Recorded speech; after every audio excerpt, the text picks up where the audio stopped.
আওয়ামী লীগ এদেশের রাজনীতি থেকে বাতিল।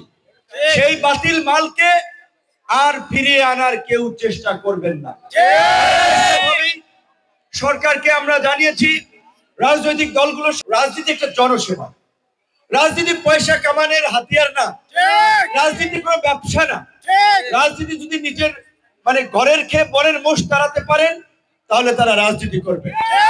আমাদের মত পথের চিন্তার ভিন্নতা থাকবে, কিন্তু দেশ জাতির স্বার্থে আমরা এক অভিন্ন জায়গায় অবস্থান নেব। যে এক অভিন্ন ভাবে আমরা আন্দোলন করেছিলাম জুলাইয়ে ফ্যাসিবাদের বিরুদ্ধে, বিভিন্ন রাজনৈতিক দল তাদের মতাদর্শের বাইরে গিয়ে হাসিনার পতনের প্রশ্নে, আওয়ামী লীগ উৎখাতের প্রশ্নে বন্দুক এবং কামানের নলের সামনে দাঁড়িয়েছে। এই যে একটা জাতীয় ঐক্য তৈরি হয়েছিল, ওই জাতীয় ঐক্যের মধ্য দিয়ে 5ই আগস্ট শেখ হাসিনার পতন হয়েছিল। 5ই আগস্ট জনতা রায় দিয়েছে আওয়ামী লীগ এদেশের রাজনীতি থেকে বাতিল। সেই বাতিল মালকে আর ফিরিয়ে আনার কেউ চেষ্টা করবেন না। সরকারকে আমরা জানিয়েছি, রাজনৈতিক দলগুলোর সাথে আমাদের আলাপ আলোচনা।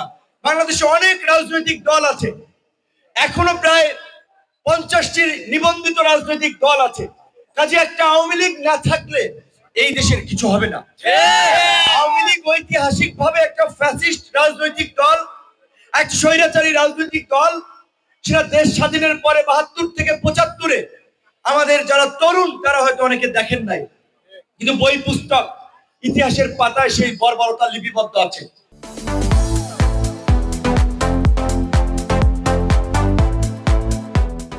এবং এই গত 16 বছরের বর্বরতা আমরা স্বচক্ষে দেখেছি। কাজে সেই অভিশপ্ত রাজনৈতিক দল আওয়ামী লীগ এই দেশে গণ অভ্যুত্থান পরবর্তী সময়ে রাজনীতি করবে, এই যে অভ্যুত্থানের অংশীদার শরিকরা আমরা মানব না।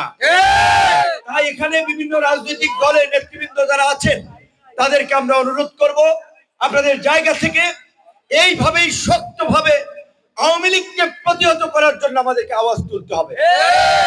এবং সেই গণতন্ত্র না থাকার ফলে, মানুষের ভোটাধিকার না থাকার ফলে এই 16 বছরে ফ্যাসিবাদ জনগণের উপরে চেপে বসেছিল। সেই গণতন্ত্র ভোটাধিকার না থাকলে আবারও নতুন কোন ফ্যাসিবাদ আমাদের উপরে চেপে বসতে পারে।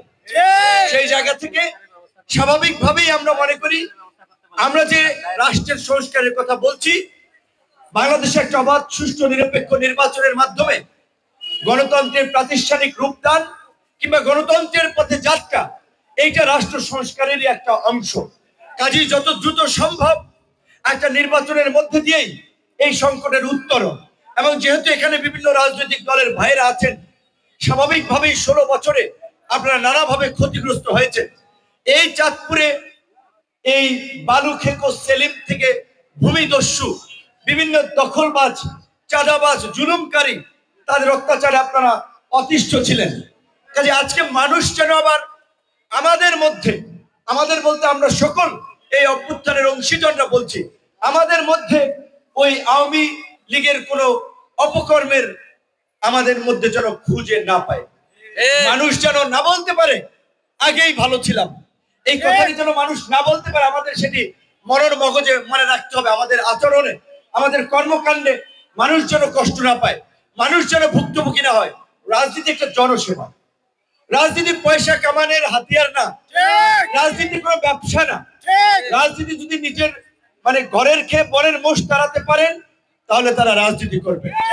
বিশেষ করে এখানে বিভিন্ন রাজনৈতিক দলের নেতৃবৃন্দ আছে, তারা যদি একত্রিত হয়ে এইভাবে এলাকার উন্নয়ন সমস্যার প্রশ্নে যদি মাঝে মাঝে আলাপ আলোচনা করে বসে, ইনশাআল্লাহ আমরা খুব দ্রুত সময়ের মধ্যেই, শুধু চাঁদপুর নয় সারা বাংলাদেশেই একটা নতুন বাংলাদেশের যে আকাঙ্ক্ষা জনগণের মাঝে আমরা দেখতে পাচ্ছি, আমরা সেই জায়গায় দেশকে নিয়ে যেতে পারবো।